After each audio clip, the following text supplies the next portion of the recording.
నీటి పారుదల సంబంధించిన అంశంలో తప్పనిసరిగా ఆంధ్ర ప్రాంతానికి సంబంధించిన వాటాలో ఎక్కడ రాజీ లేకుండా వెళ్ళాలని ఆ విధంగా వెళ్తూనే ఏదైతే కేంద్రానికి సంబంధించిన సెంట్రల్ వాటర్ కమిషన్ సంబంధించిన నిర్ధారిత ఆదేశాలని మనం తప్పనిసరిగా పాటిస్తూ మనకు సంబంధించిన హక్కు వాటా గురించి ఎప్పటికప్పుడు ప్రయత్నం చేయాలి. ఆ విధంగా మనం మాట్లాడాలని చెప్పి అన్ని రాష్ట్రాల్లో ఉండే పార్టీలకు కానీ హక్కు ఉంది. ఆ విధంగా ఆంధ్రప్రదేశ్ భారతీయ జనతా పార్టీ కూడా వాటి కోసం మేము పోరాటం చేస్తాం. ఆ విధంగా ఎక్కడ వాదన వినిపించాలో అక్కడ వాదన వినిపిస్తాం. ముఖ్యంగా రెండు ప్రాంతాలు రాయలసీమ, ఉత్తరాంధ్ర ఇవి గతంలో అనేక రకాల ప్రయత్నాలు జరిగింది. అయితే వివక్షకు గురే ఇవాళ పోలవరం మన ప్రాంతానికి జీవనాడి. ముఖ్యంగా ఉత్తరాంధ్ర సుజల స్రవంతి రావాలి, గోదావరి నీళ్లు చివరి వంశధారలో కలపాలి అనే లక్ష్యం ఏదైతుందో అది మన ఉత్తరాంధ్రకు ఉపయోగపడుతుంది. దానికి తీసుకోవడానికి అలాగే ముఖ్యంగా విశాఖపట్నానికి సంబంధించిన ఇండస్ట్రియల్ వాటర్ కావాలి. ఎందుకంటే అనేక పరిశ్రమలు వస్తున్నాయి, కానీ వాళ్ళ మన దగ్గర బ్యాలెన్సింగ్ రిజర్వాయర్స్ 4 ఉన్నాయి, దాంట్లో 2 ప్రధానమైంది. కనుక వాటర్ లభ్యత కూడా పెద్ద ఎత్తున ఇక్కడ కావాలి. పరిశ్రమలు కావాలంటే వాటర్ కావాలి. కనుక పోలవరం సంబంధించిన ఏదైతే ఎడమ కాలం ఉందో ఆ పనులు త్వరితగతిన పూర్తవుతున్నాయి. అలాగే పురుషోత్తంపట్నం సంబంధించిన ఎత్తిపోతల పథకం, అలాగే మన ప్రాంతానికి సంబంధించిన సుజల స్రవంతి ఫేజ్ 1, ఫేజ్ 2 ఇవి కూడా పూర్తి కావాలి. దానికోసం మేము ఎక్కడ కూడా రాజీ లేకుండా ముందుకెళ్తాం. గతంలో ఉత్తరాంధ్ర జలం కోసం జనపౌరి యాత్ర అని మేము 4 రోజుల పాటు అన్ని నీటిపారుదల సంబంధించిన ప్రాజెక్ట్స్ సందర్శించాం.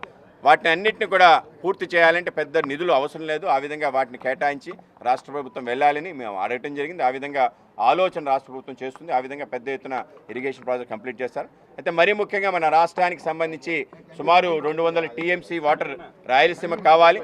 రాయలసీమలో కూడా 2 కారిడార్లు ఉన్నాయి, అలాగే డిఫెన్స్ క్లస్టర్స్, ఎలక్ట్రానిక్ క్లస్టర్స్, అలాగే అనేక రకాలుగా మనకి అనేక రకాల పరిశ్రమలు రాబోతున్నాయి. కనుక ఈ నేపథ్యంలో అక్కడ కూడా నీరు రావాలి, ఇండస్ట్రియల్ వాటర్ రావాలి, అలాగే సాగునీరు కూడా పెద్ద ఎత్తున రావాలి. కనుక వాటి కోసం సంబంధించిన కుడి కాలువతో పాటు ఏవైతే చాలా లాంగ్ పెండింగ్ ప్రాజెక్ట్స్ ఉన్నాయో వాటి క్లియరెన్స్లు కూడా తీసుకురావడానికి మేము ముందుకెళ్తున్నాం. ఆ విధంగా కృష్ణా నది నీళ్ళు ఏవైతే ఉన్నాయో పైనే అటు మహారాష్ట్ర కానీ అటు కర్ణాటక కానీ అటు తెలంగాణలో కానీ ఎక్కువ వినియోగం జరగడం కారణంగానే మనకి రావాల్సిన వాటా సరిగ్గా రావటం లేదు.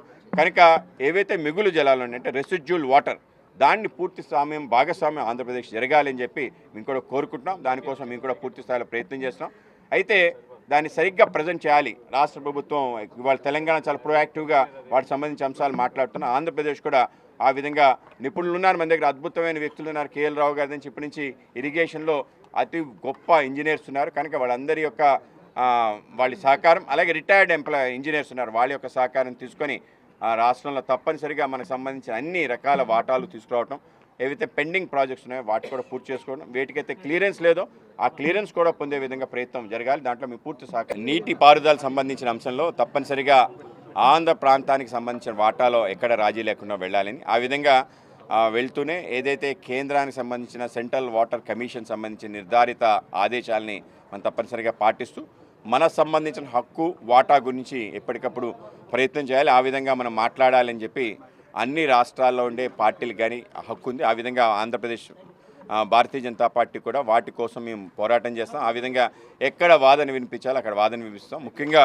రెండు ప్రాంతాలు రాయలసీమ, ఉత్తరాంధ్ర ఇవి గతంలో అనేక రకాల ప్రయత్నాలు జరిగింది. అయితే వివక్షకు గురే ఇవాళ పోలవరం మన ప్రాంతానికి జీవనాడి. ముఖ్యంగా ఉత్తరాంధ్ర సుజల స్రవంతి రావాలి, గోదావరి నీళ్లు చివరి వంశధారలో కలపాలి అనే లక్ష్యం ఏదైతుందో అది మన ఉత్తరాంధ్రకు ఉపయోగపడుతుంది. దానికి తీసుకోవడానికి అలాగే ముఖ్యంగా విశాఖపట్నానికి సంబంధించిన ఇండస్ట్రియల్ వాటర్ కావాలి. ఎందుకంటే అనేక పరిశ్రమలు వస్తున్నాయి, కానీ వాళ్ళ మన దగ్గర బ్యాలెన్సింగ్ రిజర్వాయర్స్ 4 ఉన్నాయి, దాంట్లో 2 ప్రధానమైంది.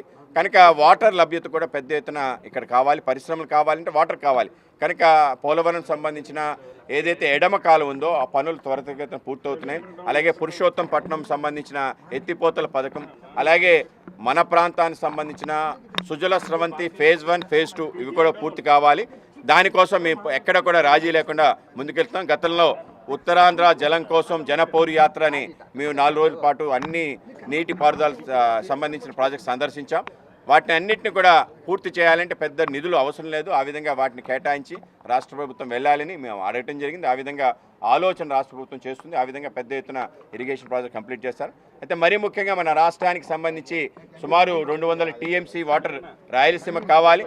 రాయలసీమలో కూడా 2 కారిడార్లు ఉన్నాయి, అలాగే డిఫెన్స్ క్లస్టర్స్, ఎలక్ట్రానిక్ క్లస్టర్స్, అలాగే అనేక రకాలుగా మనకి అనేక రకాల పరిశ్రమలు రాబోతున్నాయి. కనుక ఈ నేపథ్యంలో అక్కడ కూడా నీరు రావాలి, ఇండస్ట్రియల్ వాటర్ రావాలి, అలాగే సాగునీరు కూడా పెద్ద ఎత్తున రావాలి. కనుక వాటి కోసం సంబంధించిన కుడి కాలువతో పాటు ఏవైతే చాలా లాంగ్ పెండింగ్ ప్రాజెక్ట్స్ ఉన్నాయో వాటి క్లియరెన్స్లు కూడా తీసుకురావడానికి మేము ముందుకెళ్తున్నాం. ఆ విధంగా కృష్ణా నది నీళ్ళు ఏవైతే ఉన్నాయో పైనే అటు మహారాష్ట్ర కానీ అటు కర్ణాటక కానీ అటు తెలంగాణలో కానీ ఎక్కువ వినియోగం జరగడం కారణంగానే మనకి రావాల్సిన వాటా సరిగ్గా రావటం లేదు.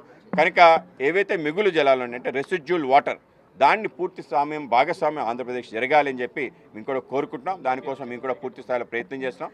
అయితే దాన్ని సరిగ్గా ప్రజెంట్ చేయాలి. రాష్ట్ర ప్రభుత్వం ఇవాళ తెలంగాణ చాలా ప్రొయాక్టివ్గా వాటికి సంబంధించిన అంశాలు మాట్లాడుతున్నాం. ఆంధ్రప్రదేశ్ కూడా ఆ విధంగా నిపుణులు ఉన్నారు, మన దగ్గర అద్భుతమైన వ్యక్తులు ఉన్నారు. కేఎల్ రావు గారి నుంచి ఇప్పటి నుంచి ఇరిగేషన్లో అతి గొప్ప ఇంజనీర్స్ ఉన్నారు. కనుక వాళ్ళందరి యొక్క వాళ్ళ సహకారం, అలాగే రిటైర్డ్ ఇంజనీర్స్ ఉన్నారు, వాళ్ళ యొక్క సహకారం తీసుకొని రాష్ట్రంలో తప్పనిసరిగా మనకు సంబంధించిన అన్ని రకాల వాటాలు తీసుకురావటం, ఏవైతే పెండింగ్ ప్రాజెక్ట్స్ ఉన్నాయో వాటి కూడా పూర్తి చేసుకోవడం, వేటికైతే క్లియరెన్స్ లేదో ఆ క్లియరెన్స్ కూడా పొందే విధంగా ప్రయత్నం జరగాలి. దాంట్లో మేము పూర్తి సహకారాన్ని అందిస్తాం.